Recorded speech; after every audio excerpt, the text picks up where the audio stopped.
and sunshine, rocking the good time with all our friends. Easy and carefree, out in the summer breeze, loving a simple thanks for hours on end. Right about sundown, we lay on the ground, count on the stars as they come out one at a time. Ain't this a sweet life? Hey everybody, I'm X Factor winner Tate Stevens, and welcome to the Sweet Life Podcast, where we talk about everything from music, sports, food, entertainment, and, well, just living the sweet life.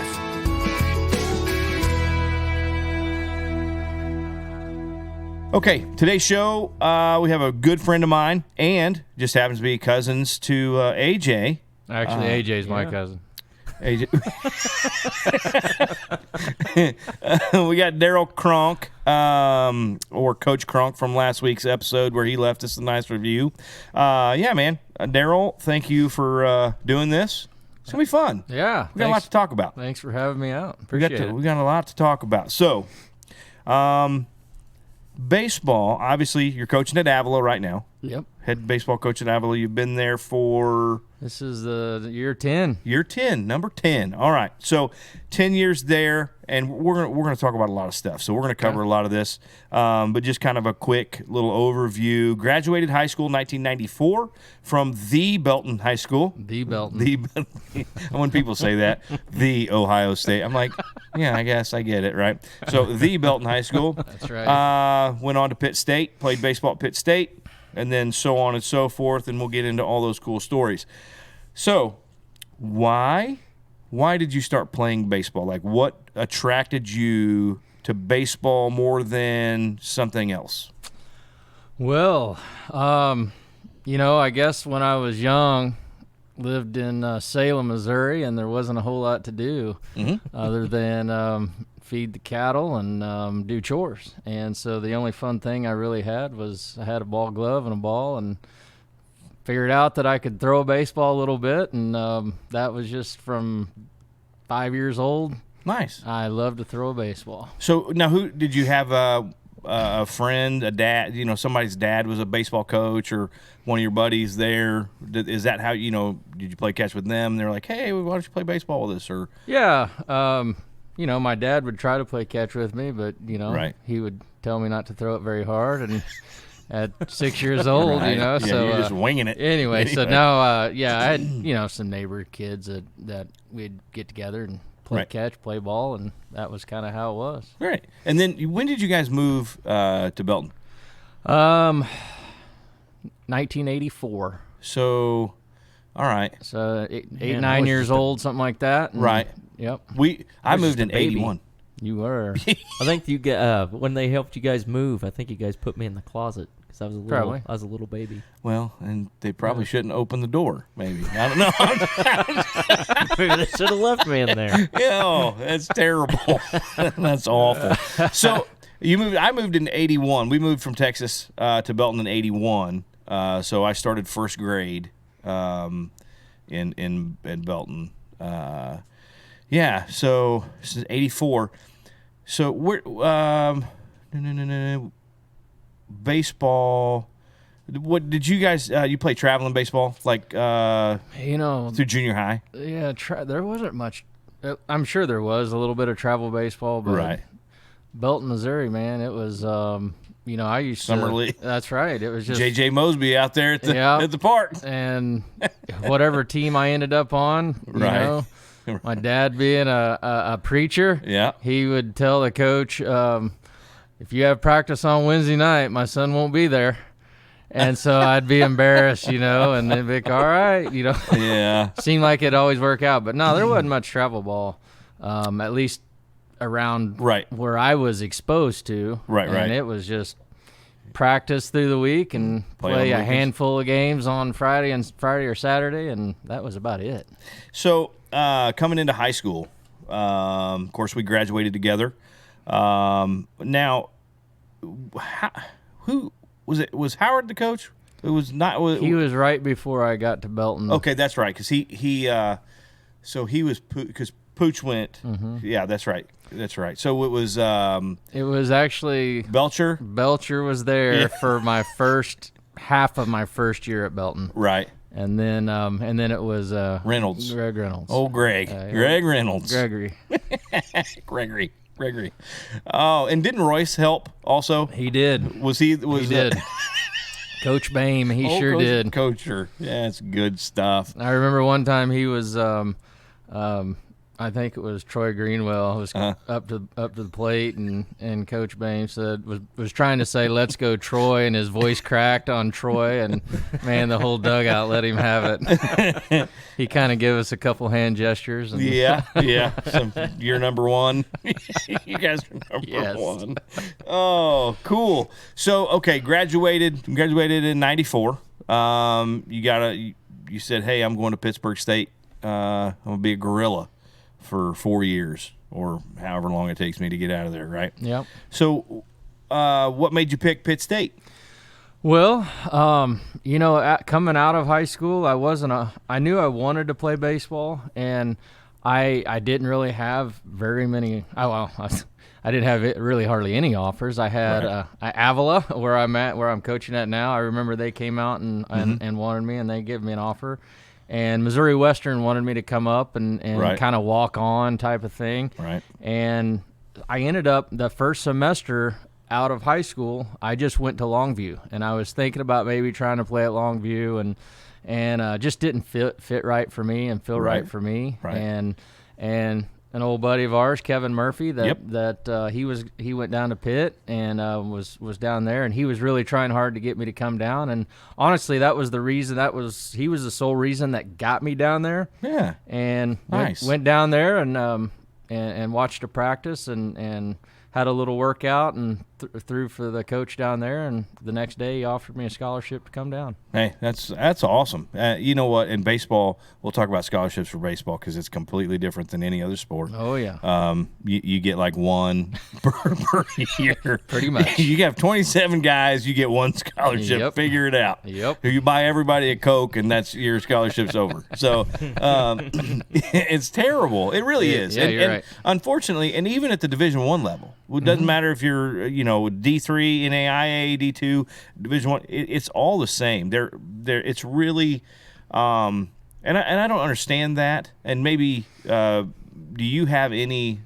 Is there anything? I mean, obviously it's money. Probably, it's just a money thing. It's considered a non-revenue sport. Right. Your football and basketball are your money revenue sports, and that's the main. I think that's the main reason. All your big sponsorships are all for football and basketball because that's what gets TV exposure. Sure. And the baseball, the softball, track and field. Those sports aren't really. Yeah, I get that, and that makes sense. But let's talk about money sports. You see some. Obviously, you can't. Some of the guys in football, you can't touch their contracts. Patrick Mahomes and some of those guys. Right.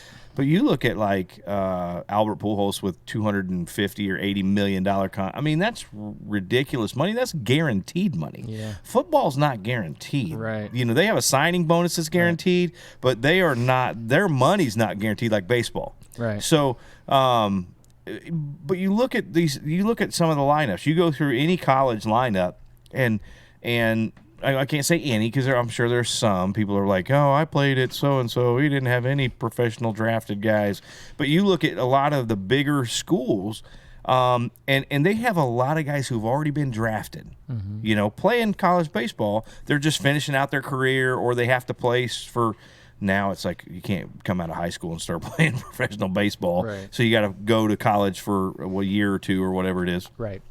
Wasn't it Bryce Harper – that had to go somewhere? He just went somewhere to a JUCO or something, and then got his GED, went the JUCO route, and then was drafted out of JUCO. Yeah, God, I mean, holy cow. So, but I mean, you look like watching the World Series, College World Series. It's like, oh, the next 6 guys that are at bat are all drafted already. They already have a team where they're going to go. Right. So, but then again, you think, well, it's just not it's a non-money making sport for college. Right. But how? I mean, you got these great baseball players that are playing for your school. You would think, and I know they have boosters and stuff like that. Obviously, all schools do. But you would think that those guys, I mean, that's a big deal. And you have 100 guys on a football team. And maybe 2 or 3 are going to make it to the next level. Right. You have 27 guys on a baseball team. Is it 27? Is that what you may keep? Yeah. Whatever. Let's say 25, 27, whatever. Almost half of them have been drafted already, and they have a true shot to make it to the next level. You know what I mean? So it's kind of weird A lot of those guys too get drafted and they sign for a lot of money and never make it out of A-ball or double A-ball. Right. Never even make it to the big leagues. Right. What was the kid from Gardner Edgerton? Bubba Starling. Bubba Starling. Signed a $5 million deal with the Royals and played in single and double A for a long time. Long time. He made it to the triple A, and he actually got in some games last year. Yeah, last couple of years he's been up. Yeah, so, but, you look at that guy, that's a long journey, for a lot of those guys. And some guys, like you said, never make it. Yep.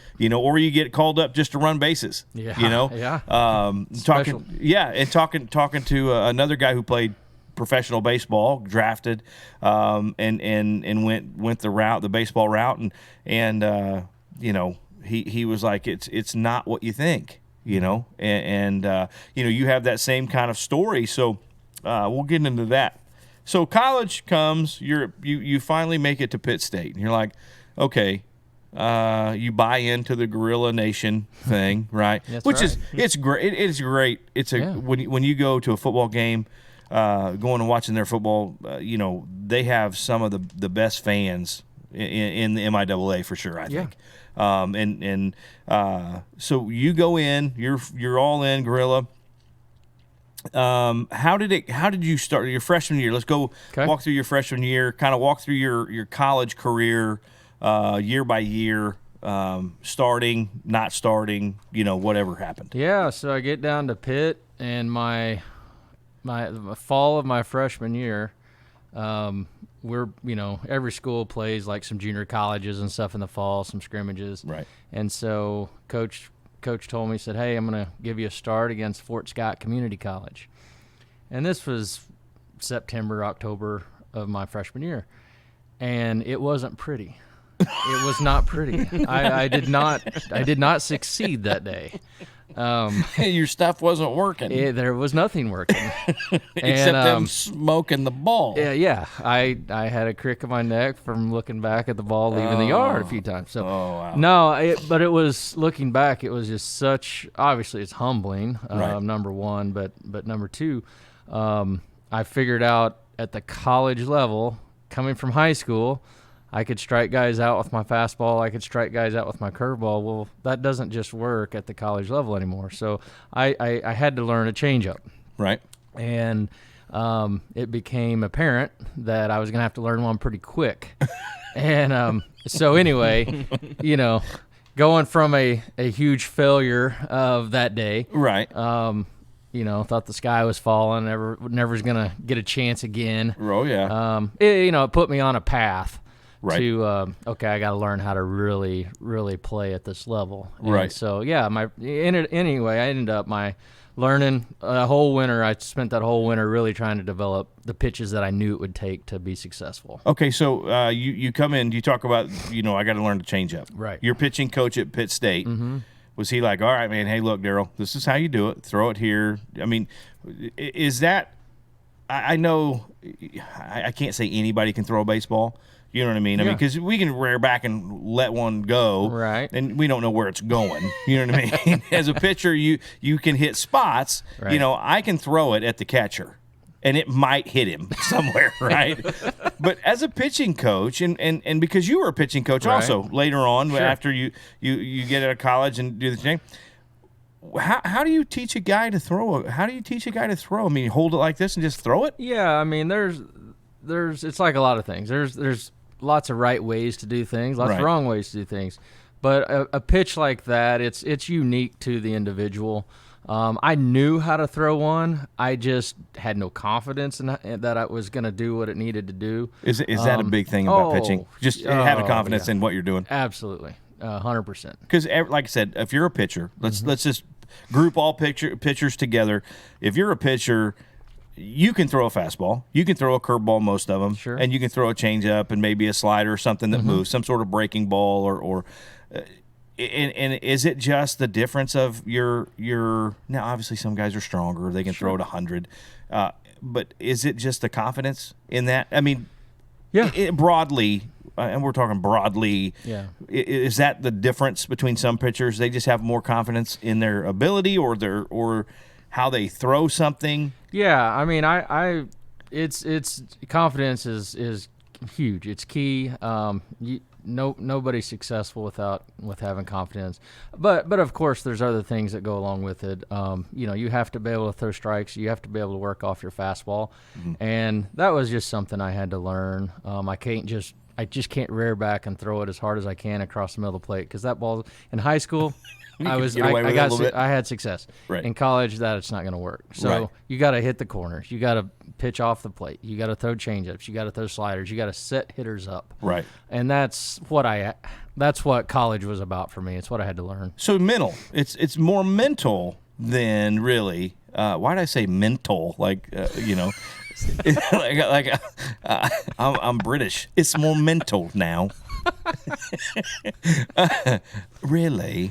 Honestly, so anyway, so it's more mental when you're up there, right? So the higher, obviously, anything you do. I mean, I know I probably sound dumb right now, but I'm trying to, because some people just think you go out and you throw baseballs, you hit them, you catch them, you know what I mean, and it's as simple as that. Mentally, you have to have what it takes, especially be a pitcher. Sure, I think because you're the guy. I mean, you versus hitter. here's the thing. At the end of the day, you're the guy holding the baseball. Yep. You're the one throwing it, and hopefully they just don't hit it very often, or where they hit it to a guy that one of your guys. Sure, that's what you want, right? Sure. So, that the mental aspect of baseball has to be pretty demanding on pitchers, especially, right? Yeah, absolutely. And so, how do you get ready? How do you prepare yourself to throw a game? You know what I mean? How do you get, okay, we're starting, or you're coming in as a reliever. Right. Obviously situations will help that. If you're winning and you're just coming in for half an inning or to hit, I need you to throw these two guys, right? Yeah. So you're not, it's just okay, right? But if you're closing the game, it's a close game, you're winning, but you're up by one and you got to shut them down. Right. You got to have that mentality that I'm going to eat you up. Yeah. You're not going to hit my stuff. Yeah. So as a starting pitcher, you're just out there, throwing the first pitch. Here we go. Preparing for that. How do you prepare for something like that, honestly? Well, I mean, for sure at the college and definitely at the professional level, you have to have multiple pitches that you can throw at any time in the count. And have confidence that you can get hitters out multiple times through the lineup. Right. So as a starter, I mean, everything is so specialized nowadays, and it's been specialized at the professional level for a lot of years. But your starters have a completely different mentality than, say, your middle relievers or your Wade Davis guys and your Greg Holland guys. That's a different mentality. Those guys can throw it 98, 100 miles an hour 15, 20 times. They can't. Those type of guys, they're not built up like a starter is going to be, where he's got to sustain that, 80, 90, 100, 110 pitches. Right. It's just a totally different mindset depending on, what kind of pitcher you are. Right. That makes sense. Yeah. Okay, so now we get out of Pitt State. We graduated Pitt State. Woo, we're done with college. I've drank my share of beer. I can quit drinking beer now, right? So, I don't know. Eating all the Bardo's chicken you can eat. Yeah, that's right. Yeah. Bardo's chicken, chicken Annie's, chicken Mary's, chicken Annie's. That's right. One's to the left, one's to the right. They both think they have the best chicken. And anyway, so you come out of college. You go right to the Rascals? Is that where we go? River City Rascals, right? Yeah. Playing for Clark. Right. Oh, golly. Yeah. Right.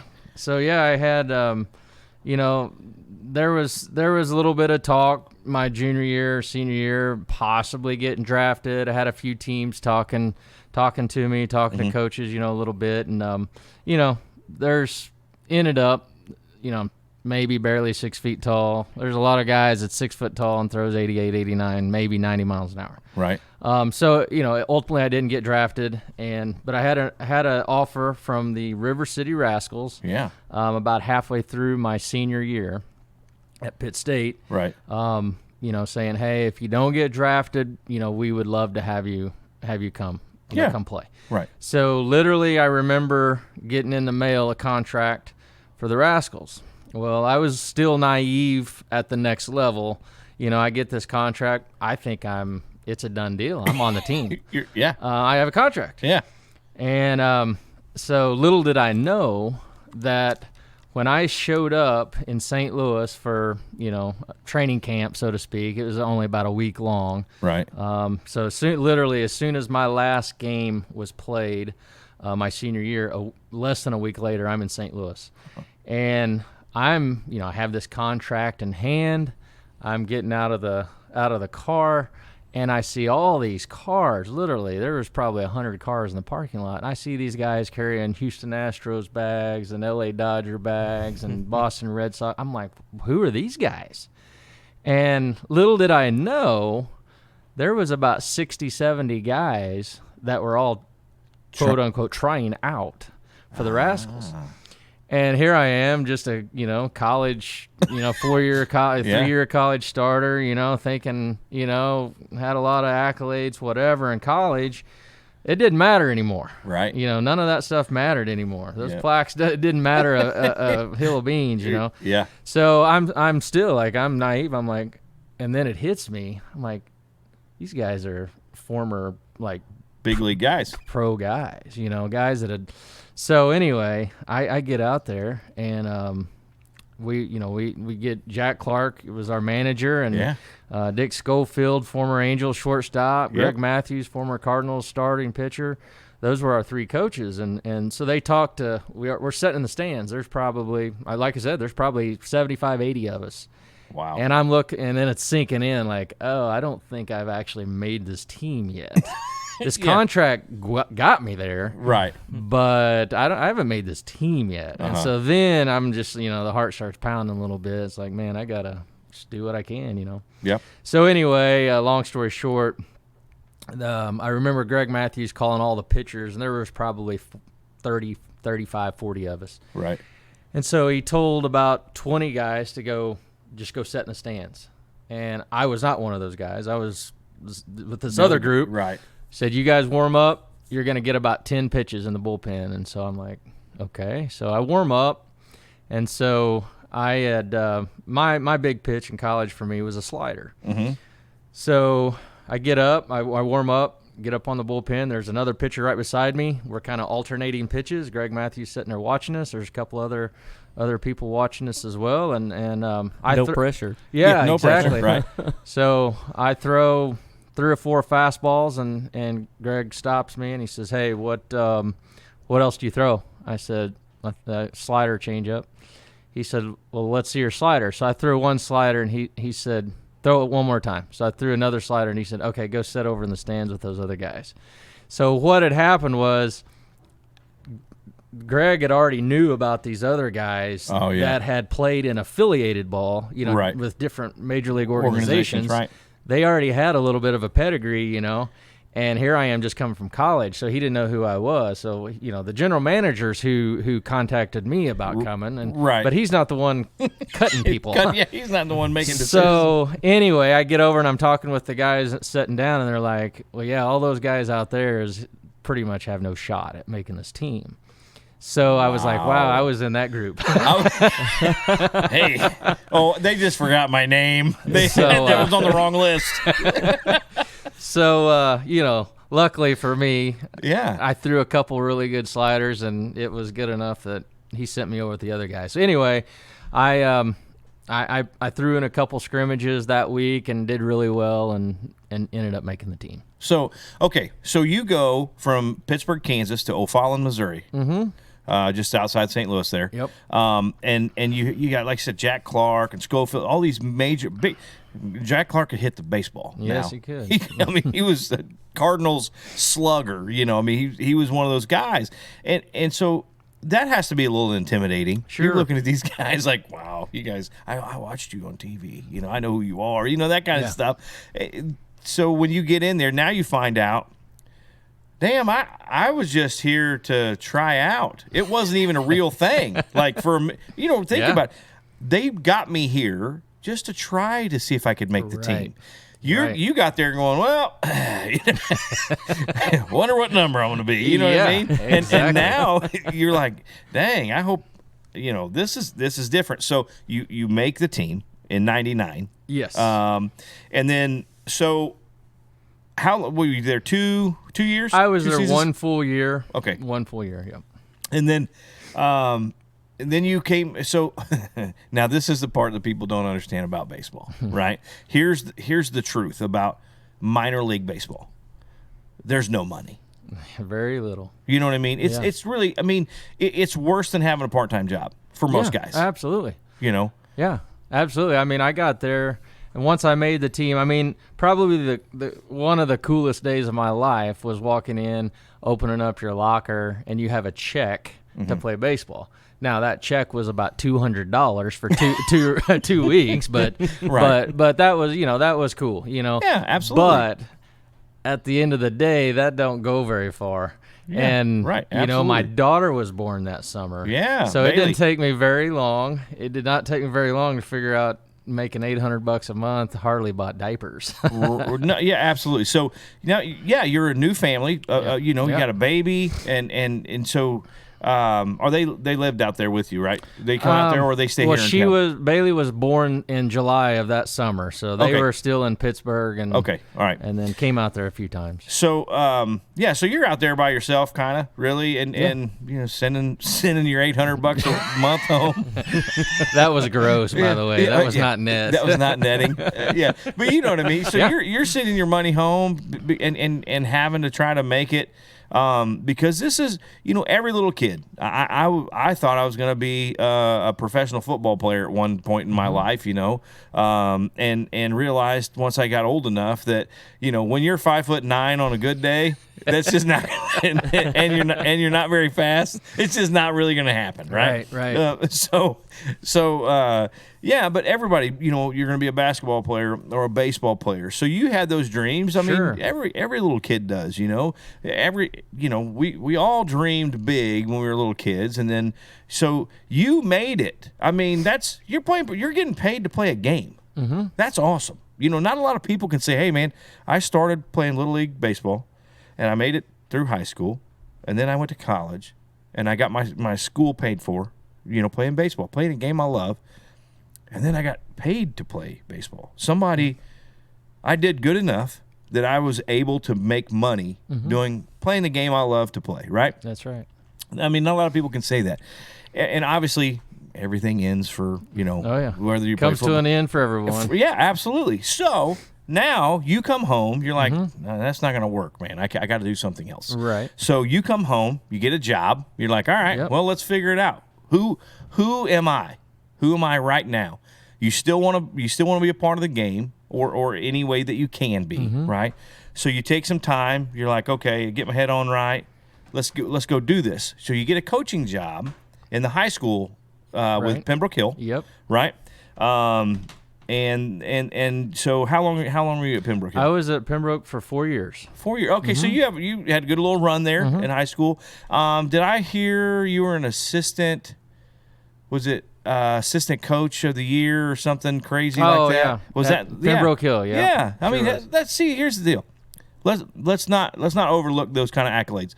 When you're teaching kids, here's what I tell my son, because Hayden's going to be a high school, he's going to be a teacher and coach football. Here's what I tell him: you can't look over being a teacher or a coach, because when you have hands-on with a kid, you're molding that kid into something. Now some kids aren't going to go to college. They're not going to play professional sports. They're going to play high school. For 90% of us, that's where it ends, high school, right? And that's great. If that's what you get, that's what you get, right? So, but you get to mold that kid. You get to put your stamp on a guy and make him believe he's the best athlete he can be at that time, and help him through times where, hey, coach, man, a lot of kids don't have dads. Right. They don't have that father figure or that male role model in their life, and you can be that for a kid. And I know, as a parent, looking, having my kid coached and even coaching up through, coaching my kid and other kids up to like 7th grade in sports, it's like, you see those kids and you see them early, and when they get to high school, they need that male influence in their life, positive. 100%. Because not a lot of them have that, right? Which is cool. So, being an assistant coach of the year, that's awesome. I mean, you're doing that for a kid who, and for kids, and all those kids. I mean, I'm sure you're still in contact with some of them. I'm sure, you know what I mean. And some of them went on to play college baseball and stuff like that. So that's awesome. So that is a cool accolade right there. Just to for you. I mean, I guess I look at things differently. It would be cool if, I'm sure it is for you, but it would also, if I was in that position, I would think as, man, I did something for somebody, for kids, and that's what it's about, in that time. So you were at Pembroke, and then you went to UCM, right? You were at Central Missouri State. So I'm at Pembroke Hill, and Jeff Diskin's a head coach at Pembroke, and he still coaches there, but he works for the Royals. And Jeff was great to me, and as a young coach, he used to question me all the time. And at first, it was like, oh, does he not think I know what I'm doing, Right. But it was more about him mentoring me as a young coach, figuring out, why do you teach like this? It wasn't necessarily I don't agree with you. It was just, just to ask that question, why? Yeah. And that did a lot for me as a coach. It made me step back and think, okay, am I just regurgitating something that I've always thought or learned or something myself, right? Versus really thinking, okay, why do I do this? Why do I teach it this way? And so that kind of helped me to really strive for more. And I'd always kind of wanted to be in the college game. Right. Really liked that aspect of it. But anyway, so a good buddy of mine from Pitt State was at this time was the head coach at Central Missouri down in Warrensburg. Yeah. And I was talking to him one day and was telling him that, hey, I'd be interested in getting my master's degree. And he said, man, if you want to get your master's, come down here. I'd love to have you help me coach, down here. So that got me down to UCM. Well, that's awesome. So now you're a mule. Went from a Pitt State Gorilla. I know. Now that was you're tough. a mule. That's at least they were both red, right? I mean, well, that's true. But I tell you, the first time I put a mule's uniform on after, let's face it, I was at Pitt State 4 years as a player, 1 year as a coach. Right. So 5 years with the gorilla uniform on, and then hating the mules, man, you just hate them. Yeah. And then putting the worst thing ever for a little while was my first year at UCM. Of course, it used to be CMSU, when Central we were in Missouri high school. State. Yeah. We have an early conference game against Pitt State in Pittsburgh, Kansas, and walking over in the visitor dugout with a Mules jersey on. Weird feeling, huh? Oh, man, so weird. And then having my coach, who I absolutely love dearly, at Pitt State come over to the dugout, give me a hug, but shake his head in a little bit of, sure, a little tongue in cheek, but a little bit of disbelief, But of course, Tommy sitting there, a former gorilla too, right. And Coach Beeve looking at me and just say, this just doesn't feel right. It just doesn't look right. And I said, I know, Coach, it doesn't. But anyway, it happens in sports. So absolutely. Treacherous. So so you go, you have your stint at UCM for a couple years, right? Yep. And then that led you to, so that was 2000. Where did it? It was 10? 2009 and 10 at UCM. Went to the World Series with them in 2010, and great experience. And I got a chance to speak at the Missouri High School Baseball Association. Right. Had a little session on pitching that I spoke about. And one of the guys that was speaking right before me was the Rockhurst University head coach, which is a former Belton grad, Gary Burns. Right.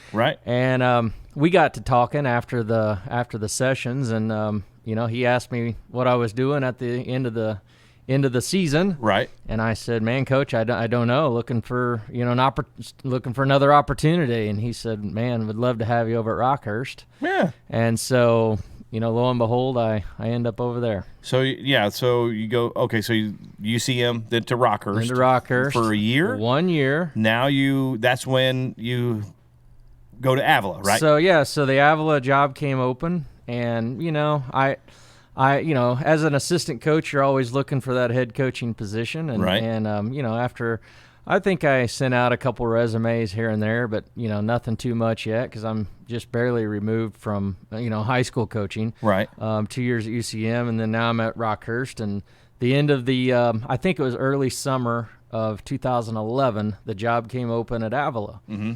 And so, like every assistant coach wants to do, they want that head coaching job. And right. I applied for it, sent my resume in, and got a phone call back from them for an interview. And I think less than a week later, I got my first head coaching job. Okay, so 2014, we're going to back up a little bit. 2014, you were inducted into the Pittsburgh State Hall of Fame, Athletic Hall of Fame. Yes. Also, you were inducted into the Belton High School the Belton Hall of Fame. Hall of Fame, Sports Hall of Fame. Dude, that's awesome. Again, just knowing how hard that is, especially at the college level, to have a great career, and to last more than 1 year. You know what I mean? Because a lot of guys, they might have one good year, but to be able to go out and string together 3 pretty dominant years while you were there, that's a big deal, dude. That's really cool. And to be recognized, I know a lot of people are like, well, it's Division II, right? So here's I kind of learned this. I didn't really know because I didn't go to college. I'm not that smart. I'm not that smart. So I didn't go. I'm a musician, and loosely I say that. But my son playing at Missouri Western, playing football for Missouri Western. So we got introduced to the MIAA, and in the football world, but also some of his buddies that played baseball at Missouri Western. Had one guy at Lindenwood played, and some other kids scattered throughout the conference in football and baseball and stuff. I quickly learned that the MIAA for Division II sports is sort of like the SEC of Division II. Sure. Truly, you see, especially, like I said, in the football world, you see guys coming out every year going to the NFL. Yeah. Every year from one or multiple teams making league teams. Yeah. That's huge for small school guys. So in the baseball world, I'm sure it's the same. Yeah. I'm sure several guys come out, and like I said, we may never get to see them on TV, but they get their chance. They get their opportunity to go to play at the next level. Right. And I know you coached one guy for sure. Well, 2 guys, right? Sapp and was he at Rockhurst? He was at Rockhurst, right? Rockhurst, Mark Sapp. And then you had the guy at UCM. Yep, Chris Matlock. He was a National Pitcher of the Year and drafted by the Rangers. There's been other guys too. Sure, there's 2 big guys right there. Yeah. And I mean, so that's a big time. That's a big deal, man. Getting in for the people at Pittsburgh State to say, hey, you know what, this guy did a great job while he was here. Great student athlete.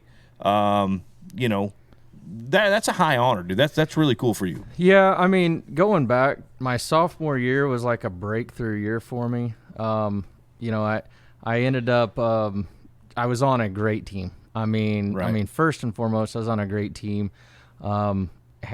Just kind of came out of nowhere. Nobody knew who I was. My freshman year, I played just a handful of innings. I got my first college start was against Missouri Western my freshman year. But that was the only start I had. Right. And then, going into my sophomore year, I developed a slider, and that was kind of like I was saying earlier. That was kind of my big time pitch that was able to kind of put me on the map, so to speak, and had a great year. I ended up being the Central Region Pitcher of the Year, which I didn't know at the time. I remember my pitching coach walking up to me and saying, hey, congratulations, you made the All-American team. And I'm like, what do you mean? And he said, well, if you're a Regional Pitcher of the Year, Regional Player of the Year, you're automatically on an All-American team. Didn't know if I was going to be first, second, third team or whatever. Ended up being second team All-American.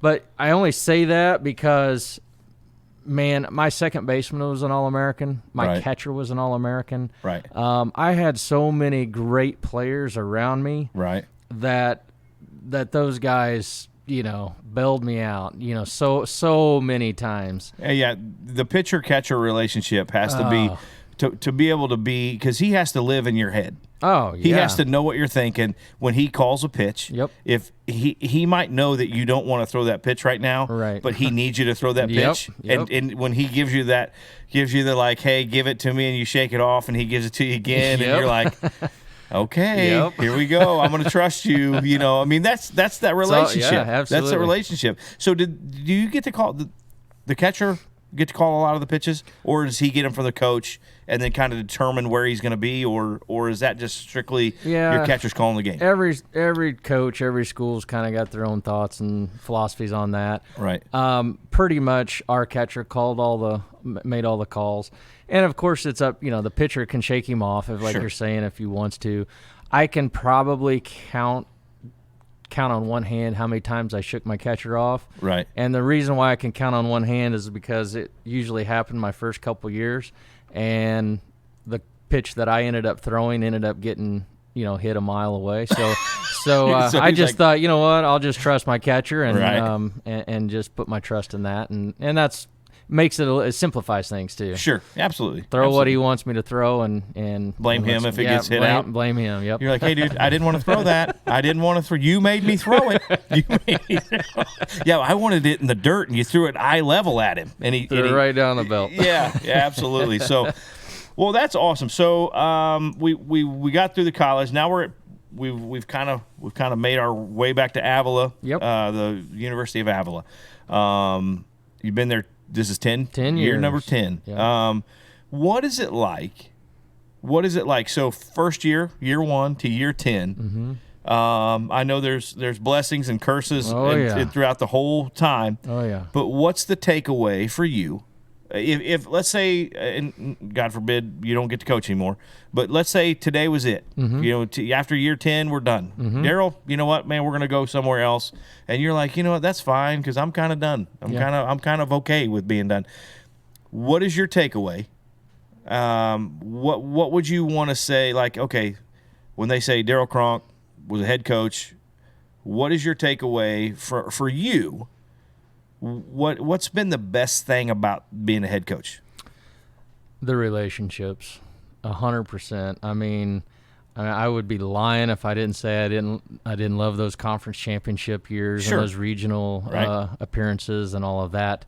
But honestly, if I was just a coach that coached for the game and only for the game and for wins and losses or whatever, it would be such a void. Mm-hmm. It would be a hollow feeling for me. And I've said this to so many of my players. Probably the single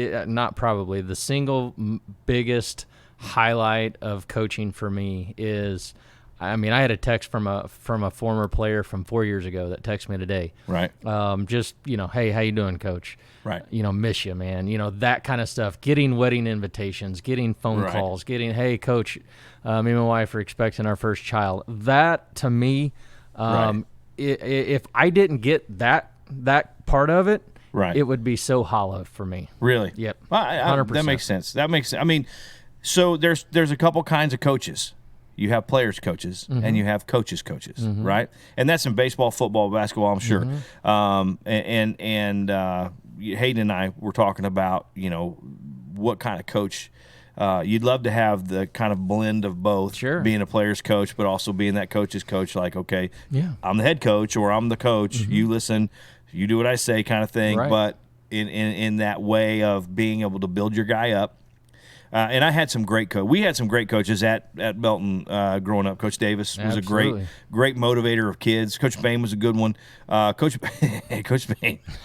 There's some stories there. Coach McDonald. Coach Mack, man. And it's kind of funny because I still talk to Coach Mack, Coach Davis, Coach Bain. I still talk to him. Mm-hmm. And going on almost 30 years of being graduated high school. Yep. You know what I mean? It's like I still have those relationships with those guys. they were Coach McDonald was a coach's coach, but he was also that player's coach. He would kind of be your buddy, but you had that respect for Coach where Mack. that line was at. Yeah, you knew that, he'd be your buddy a little bit, he'd joke and have fun with you, but you respected him enough to leave it at that, okay, yeah, that's Coach Mack, and you had that. We kind of put him up on a higher level, right? Now, Coach Bain was more of a player's coach. Coach Bain would in the middle of a game or practice, if you ever saw him with his hands up on the sides of somebody's face mask and you couldn't see what he was saying, it was bad. It was what he was saying to us was really bad. And it was, you knew it. He'd have that face, he'd scowl at you, and he'd point, and he'd like, right here, get here now, and he'd grab your face mask and put his hands up, and you just, oh my god. But the thing about and I know those coaches that you're talking about. The thing about Coach Bain and Coach Mack and those guys is you knew that they might be screaming at you for a moment, but you knew they cared about you. Absolutely, that's what I'm saying. And they would build you back up. They will tear you down. Coach Davis was great. I was a very average athlete, very average. I was strong, but I was I wasn't the fastest guy. I wasn't, you know what I mean? I was an average athlete in high school. But like in wrestling, Coach Davis made me, and this is just my thing. Like Coach Davis made me a lot better of an athlete than I really was. He made me believe I was that, and I turned into sign of a great coach. Yeah, absolutely. And so, like I said, we still have those. I still have that relationship, with Coach Davis today, and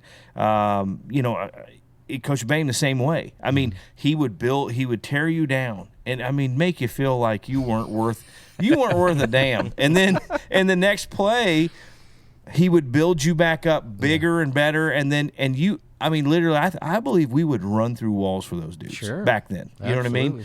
I won't run to anywhere but the fridge now, but so I mean, but you know what I'm saying? That, and so as a coach, that has to be cool to be able to have those, like you said, those guys. Hey, coach, I'm getting ready to have a kid. My wife and I or hey, I'm getting married, coach. Hopefully you can make it. That kind of thing. And these kids are from all around the country. Yeah, not just from Missouri. All over the place. California, Florida. You have guys from all around the country that say, man, in 10 years, think about how many guys you've had in 10 years. You know what I mean? That you've hundreds. Yeah, and you're like, dude, that's cool. So those kind of things, that's what you're going to get to take away for forever. Whether you coach another day or another 100 years, you know what I mean? For you, that's really cool, man. That's awesome. I know we didn't hit. You said something about your dad, and of course we've known each other for forever, and your dad being a preacher,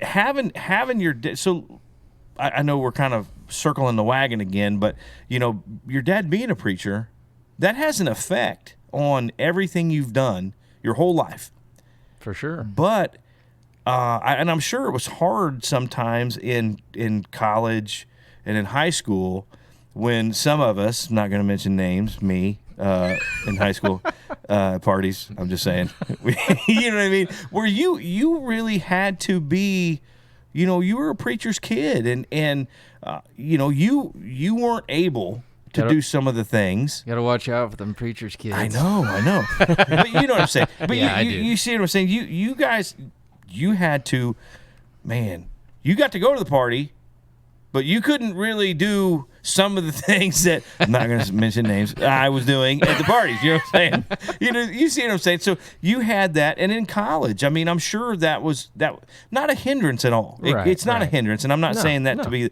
I know I'm probably going to get some hate mail for this. Somebody's going to be like, what are you saying about preacher's kids? No, it's not that at all.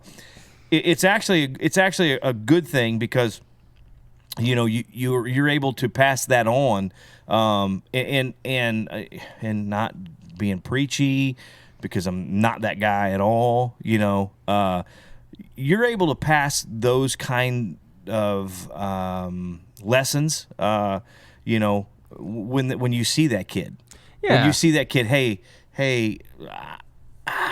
maybe do this, not that. You know what I mean? Sure. And you give that influence and to help those kids as a coach. Sure. You know, so that has to, in high school maybe you didn't get to experience a lot of those things in college. You know what I'm saying? Sure. So, but now as a coach, you see those kids, or you see the kid who was more like me that needed maybe a little more direction, if you will. You're like, hey man, dude, check this out. Well, I got to do this. And I know now. Yeah. You know what I mean? And look, I think that has to help a little bit in molding those guys, those young men that you get to be out there with every day, throwing BP and stuff like that too. You know what I mean? Absolutely. And the reason why I bring that up is just because I love your dad. Mike is one of your parents both, and you know they're some of the sweetest people that you can meet. And your dad, I remember the first time I went to church there, he said something that kind of always stuck in every church we've been to since. I kind of. It's not comparing because you can't compare that kind of stuff, but I liked how he put things. Like he always said, I keep it where the rubber meets the road. You know what I mean? And at first I thought, what the hell is that? What are you talking about? You know what I mean? You know what I'm saying? I'm like, what is that? And then it made sense because he makes it today, like right now. This is what the book says to this, you know what I mean? And how it can relate to what we're doing today, right? Then I got it. I'm like, I get it. Yeah. I would go. Ashley's like, let's go try this church. Let's try this, you know, because some of her friends went here. So we go, and I'm like, yeah, I'm all in, right? I'll do it as long as my hair don't catch on fire when I walk in, you know. And sometimes it's kind of scary, AJ. Not gonna lie. Sometimes I'm like, is that thunder? I heard it. You know, we pull up the car and I'm like, there's not a cloud in the sky. I think we're gonna go. Ready, run. Look at it out there, man. It's lightning like crazy. Yeah, absolutely. I could not go to church today. Right. All right, on a day like today, couldn't do it. But anyway, it's. But I take the things that he would say, and I'm like, I'm not getting that from this dude. Yeah. And people, you know, being more simple like I am.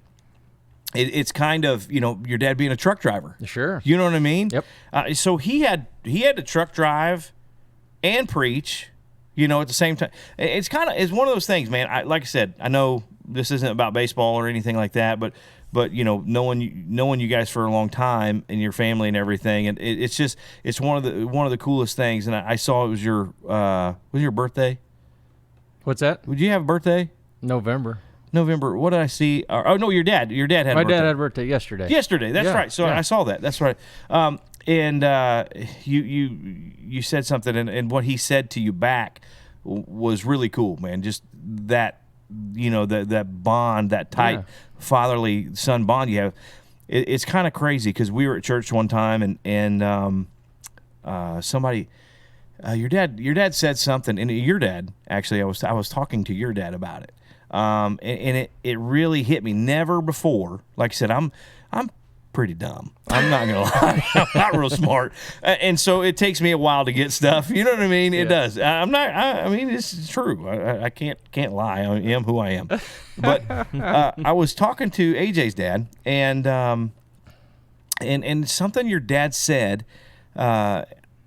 Mike said something about, somebody called him this week and they were down or something happened, family, you know.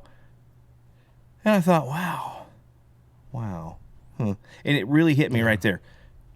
Your dad being a preacher and having his own congregation of people that come to church and all that. Everybody gets to tell him, hey, this is going wrong. This is going wrong. Can you help me? This is going wrong. Right? You're right. I'm like, he's hearing all this stuff and some of it good, not all bad, but most of the time, if you want to go talk to a preacher, that's bad. You know what I'm saying? Does that make sense? Yeah.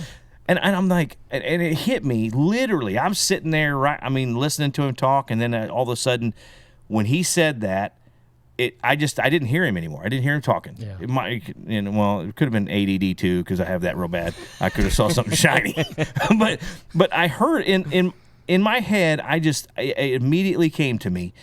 And after the service was over, AJ, your dad was standing there, and we were kind of talking. And I said, hey, I want to ask you a question. I said, I know, Mike's your brother. And I said, I have a question. I don't want to ask him because I know what he'll say. I know what he'll say. And I said, but I'm not going to buy it. I'm not buying it. And it's funny because your dad's like, okay, Tater, what are you talking about? And it's this. Your dad hears people saying, I'm sick, I'm hurt, this happened, this bad thing happened, this bad thing happened. Well, who listens to him? Because your dad doesn't have a great day every day. Right. Your dad Absolutely. has bad things happen all the time, Sure. right? Whether he's sick or he's hurt or, he's not feeling right about something or something bad happened, your mom punched him in the face. I don't know. You know what I'm saying? Yeah. I'm saying he has those issues too. Sure. And who does he turn to? Who can he go to? Because he's got all these people that go to him. And I asked your dad, I said, who's he talk to? And your dad, and he gave me the same answer Mike would give me. Well, he gives it to God. Yeah. I'm like, no, no, sir. Not buying it. I'm not buying it. I said, I would hate, and maybe I know he does, but, as a realistic person, as a person today, like me being dumb and all that I am, I'm saying I don't buy it. I can't do it. I couldn't do it. Yeah. You know what I mean? He's way stronger than that, than I am for that, for sure. It broke my heart. It literally broke my heart that day. I thought, who's he talk to? Yeah. Obviously he can talk to your mom. Well, you know what I mean? But at the end of the day, he can't tell your mom. It's that thing where we go in the office and I'm like, Mike, hey, I'm addicted to heroin. Yeah. Oh my gosh. He can't tell anybody. He just has to compartmentalize that stuff and internalize it and pray for that person and try to help him in any way he can. Sure. But he can't just go, hey man, hey, he's hooked on heroin. How do we help him? You know what I mean? He can't do that. You see what I'm saying? Yeah. That's crazy, Here's the dude. thing too though. I truly believe everybody has a calling. Absolutely. Absolutely. My dad happens to be a pastor. Yeah. But he would probably, if he was sitting here right now, he would probably say he probably reaches more people on the road than he does on Sunday. Sure. You have a calling. You sing. Yeah. You sing really well. AJ can play a 6-string pretty dang well. Yeah. There's things in certain songs that I know you've had people come up to you and tell Absolutely. you that certain words Absolutely. of a certain song touched them. If Yep. you felt it, they felt it because of a word that you said in a song. Yeah, absolutely. I'm a coach. Right. We all have our ways of reaching people, Yeah. and it takes everybody. No, absolutely. I want to tell your dad that so bad because but I know he'll be like, I just let God have it. He helps me. No, he doesn't. He doesn't. Damn it, Mike. No, I'm not taking that answer. You know what I mean? I just know, but you know what I'm saying? I love your dad, man. Yeah. He's a good dude and all that. Well, dude, I appreciate you being on the show, man. This Appreciate is awesome. you having me. It's not.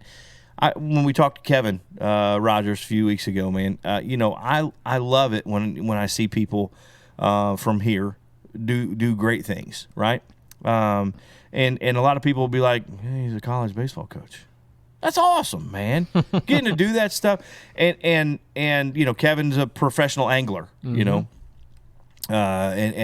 he starts this month, I think. They start the bass tournaments start this month. So he's out chasing that dream, which is awesome. And same for you, man. And a lot of people, we look at things. I don't know. I look at things. Like I said, I look at things a little differently than most people. But when people from this area do things that are a little extraordinary, there's a lot of baseball coaches out there from this area. There's a lot of football coaches. There's a lot of basketball coaches, a lot of coaching, a lot of teachers that do great things, right? Mm-hmm. But I don't know those people. Sure. You know what I mean? I know you. Yeah. And so to know somebody like that kind of goes and gets to do what they're called to do, I think, Sure. right? I mean, 100%. I don't know. I'm still waiting, I guess, right? I don't know. Podcasting. This is our calling, There you AJ. go. This is what we're supposed to do. Supposed to sit in my unfinished basement and play Guess What's in the Blue Tub. That's right. Yeah. If you can read, some of them actually have things on them, but I don't know if that's what's in them.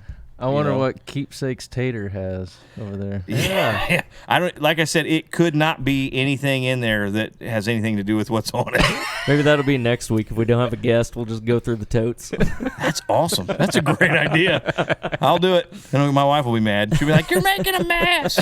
Yeah, I don't care. Whatever. Oh, anyway. Well, Daryl, thank you for being a part of our little program that we have, and we'll have to have you back on. In 10 more years. See where you're at. Sounds great. We'll do a catch up with Daryl in 10 years. Jesus, I don't go good.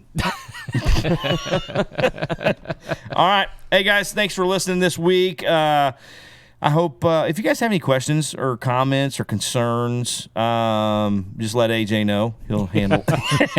He'll handle them. He'll get them. He'll get them. So, AJ, we need to make sure that they know about the YouTube thing, right? Yeah. Our YouTube channel, so you can see some of these bits and pieces. AJ cuts them up and throws them up there, and so you can check it out, see what we see in our little cameras that we have going here. Yeah. Dude, if they could really see what we have, you know what I mean? It'd be like, what kind of a Mickey Mouse operation you guys have going on here? It's good though. Yeah, it works. It's fine. I'm all right with it. We have a few weeks, guys. Listen, in a few weeks, it's going to sound a lot better, a lot more professional when we move into the studio. It will look better. Than it does. You won't look at totes and rafters and insulation and stuff. You won't see all that. Right. You'll It's see character. Yeah, you'll see cool stuff. Our new studio that we're building. Building, whatever. Building. Yeah, we're building it. Anyway, so guys, thanks for listening today. Hope you enjoyed it. Make sure you subscribe to the channel. Leave us a review. Give us a 5-star rating. That's important. Make sure you follow us on Twitter, Instagram, and Facebook, and YouTube now. Yes. Yep. And stay informed on all the latest information and news for the Sweet Life podcast. Absolutely. I think we're done. We did it. All right. Yay! It's over. Ain't this a sweet life? Hey guys, thanks for listening. Want to ask a question for a future episode? Well, hit us up on Facebook or Twitter with hashtag SweetLifePodcast. And be sure to give us a 5-star rating and hit that subscribe button. Leave us a review on Apple Podcasts, Google Play, Stitcher, or wherever you get your podcasts. Make sure you follow me on Facebook, Instagram, and Twitter to stay up to date on the latest news and information for the Sweet Life Podcast. And we'll see you next time.